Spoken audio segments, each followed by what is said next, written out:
I never expected my life to change so dramatically because of a single piece of paper, but here I am, sitting in a small, dimly lit room, staring at the screen, still trying to process everything that's happened.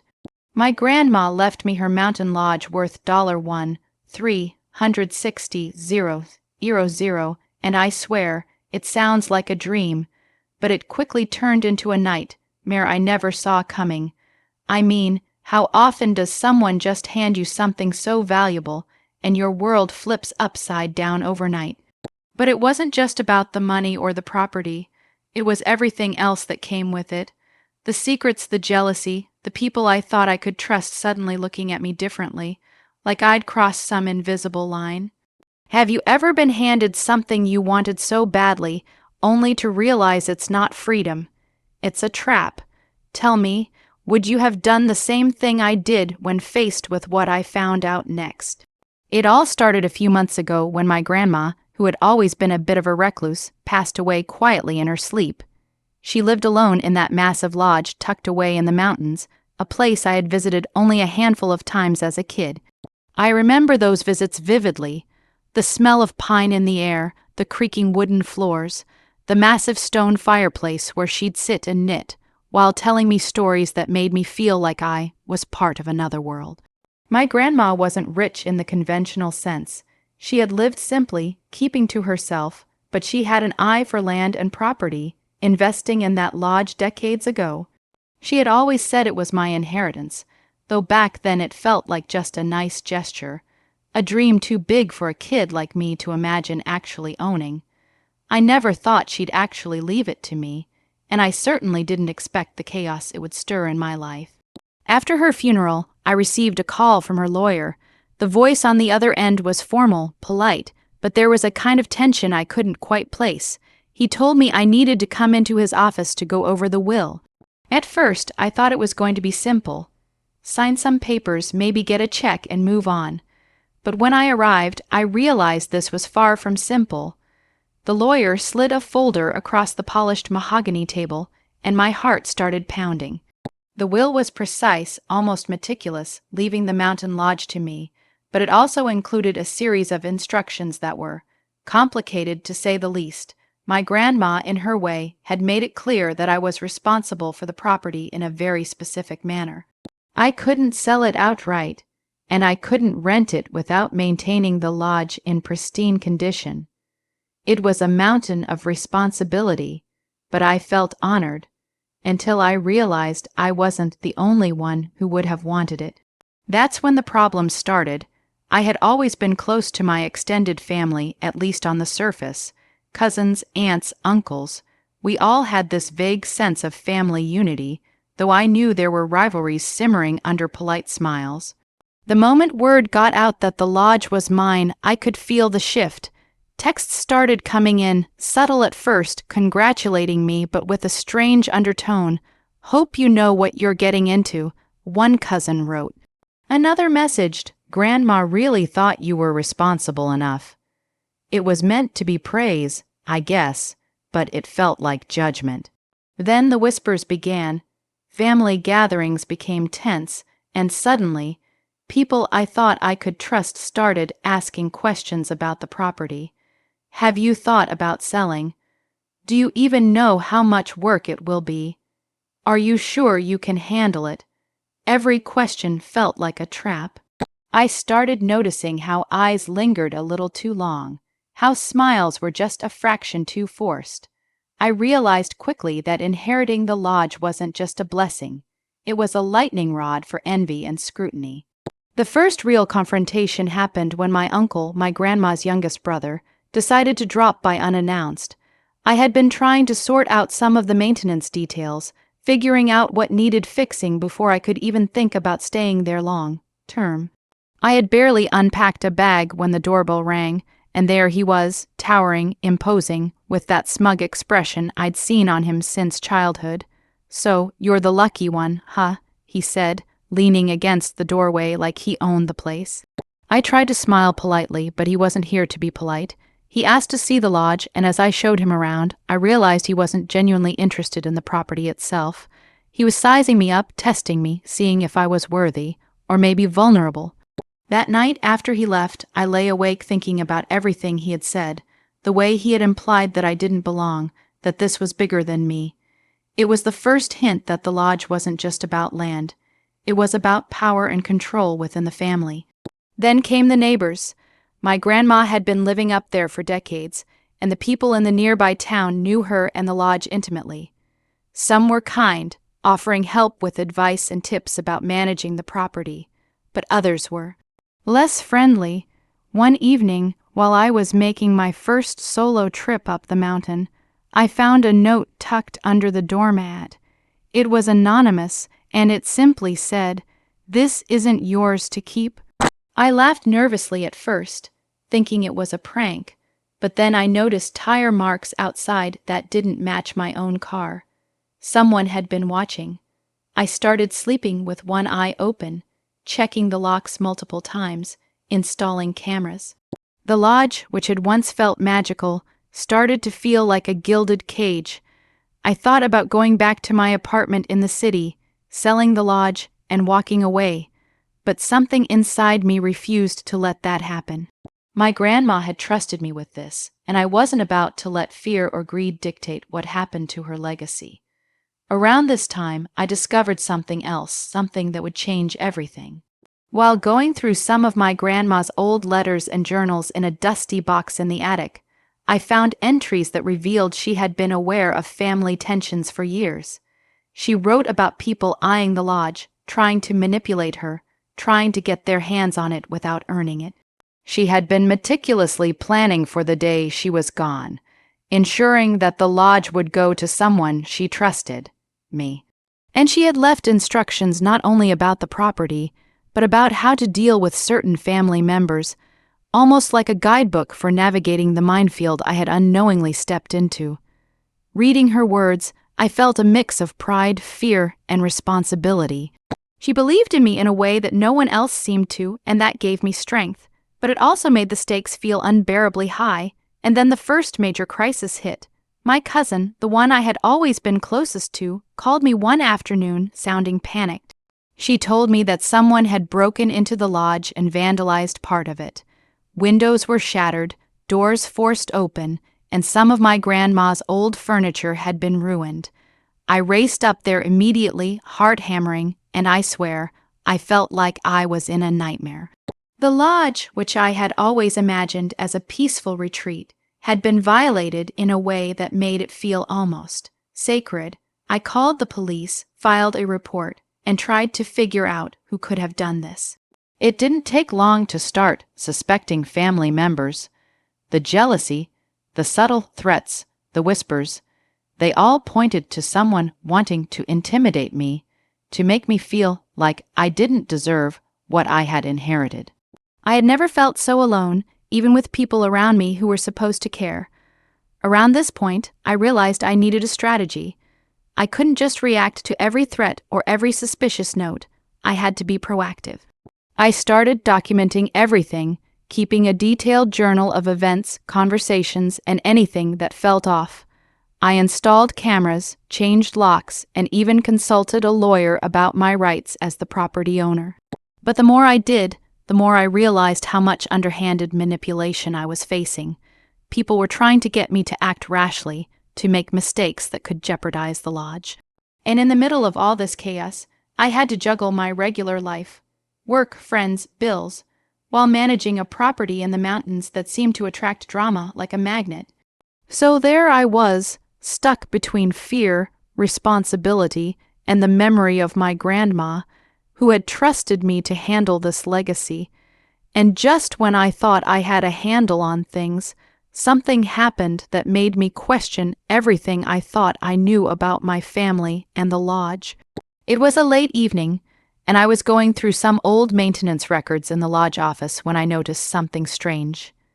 An envelope with my name on it, sealed in a handwriting I didn't recognize. I hesitated before opening it, a gut feeling telling me that this could be the start of another problem, or maybe the answer I had been looking for.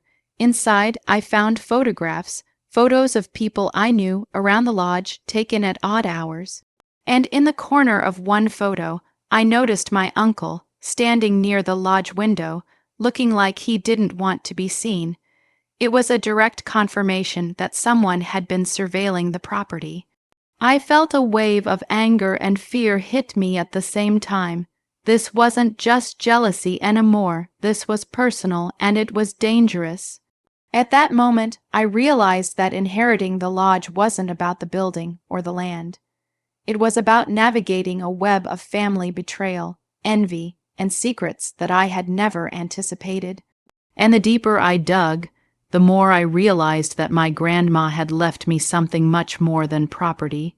She had left me a test of character, of patience, and of courage. And I knew, deep down, that there would be a moment when I had to confront someone, maybe even multiple people, and decide exactly how far I was willing to go to protect what was mine and honor her memory. That's when the stakes became real, and that's when I started to prepare, not just for maintaining a lodge, but for a battle that I hadn't asked for but couldn't ignore.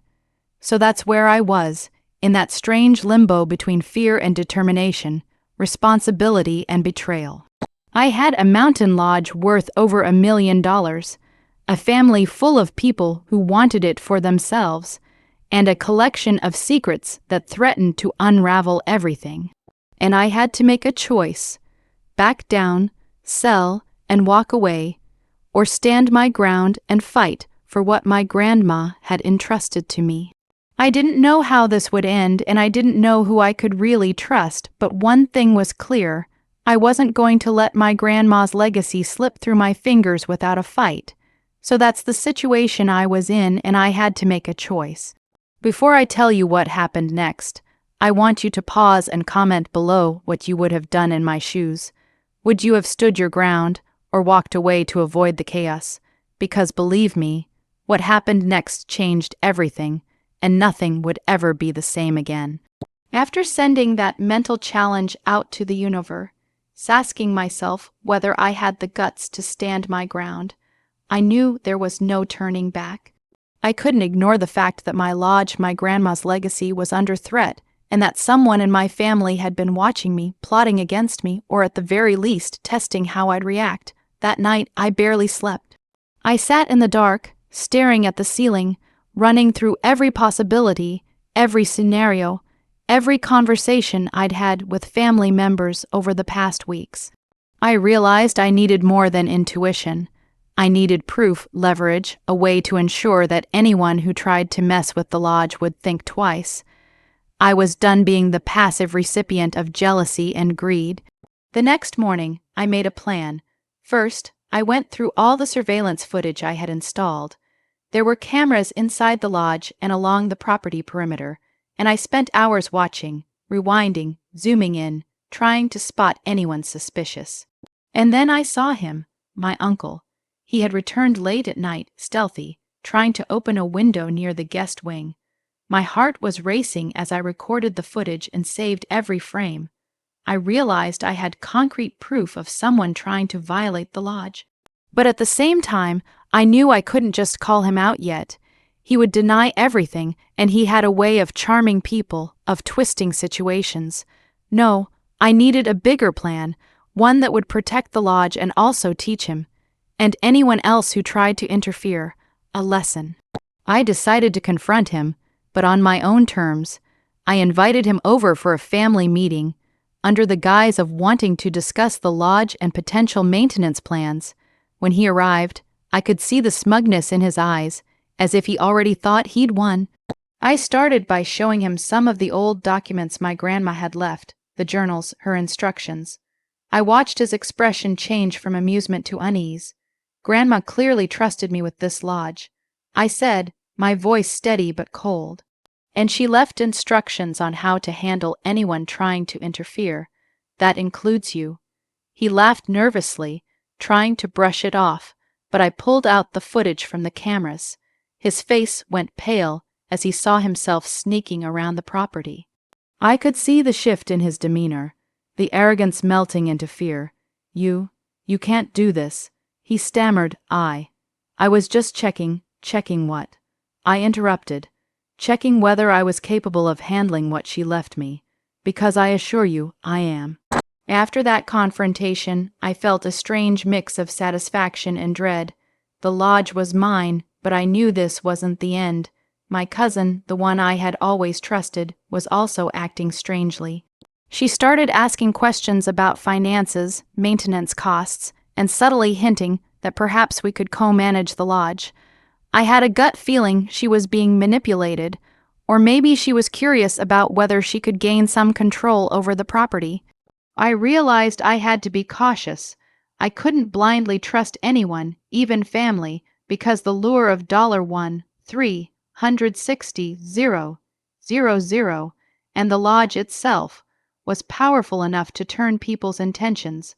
I had to take proactive steps to secure not just the lodge, but my position within the family dynamic.